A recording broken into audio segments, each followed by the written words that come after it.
So, work rules. In this video, we're going to take a look at creating work rules and how they can be used for rounding, setting automatic break rules, and defining overtime rules. To create your work rules, head over to the settings and then select work rules. You can see I've got 2 here already. Let's just create one more. So add work rule, just give it a name. Next, we can set our clocking rules for rounding. I'm going to set the start time of this shift to 9 a.m. and using the tolerance rounding, I'm going to allow for up to 15 minutes early and 5 minutes late. Any clockings within this window will be rounded to 9 a.m. For the finish time, I'll use the block rounding instead, as staff might be entitled to leave early or work later and earn overtime. So we still need to nominate a finish time.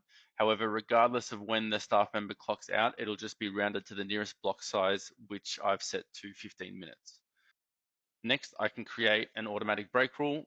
So after 5 hours worked, the system will automatically deduct a 30-minute unpaid break. In the last step here, I can define my overtime rules.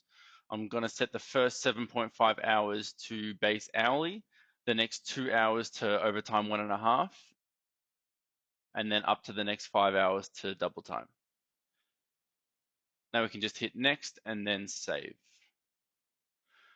Once you've defined all of your work rules, you can assign them to the relevant employees.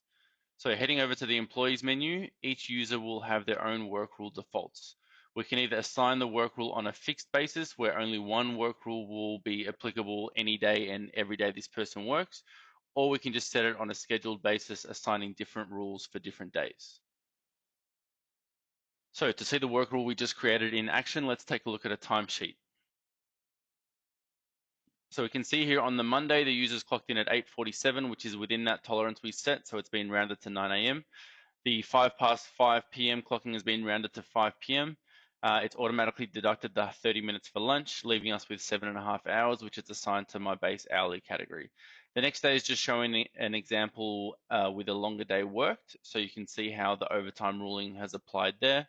On the next day, we're seeing a scenario in which the user is clocked in late, so clocking in just outside of that tolerance we've set, which is why it's flagged it there with the red color. He's also worked a much shorter day, so it hasn't triggered the automatic break. And then on the Thursday here, we're just seeing another standard day. So that's just an example of what the timesheets might look like after the work rules have been applied. You can still make further changes and adjustments before approving and exporting the timesheets. That completes our little work rules tutorial. Thanks for watching and see you in the next one.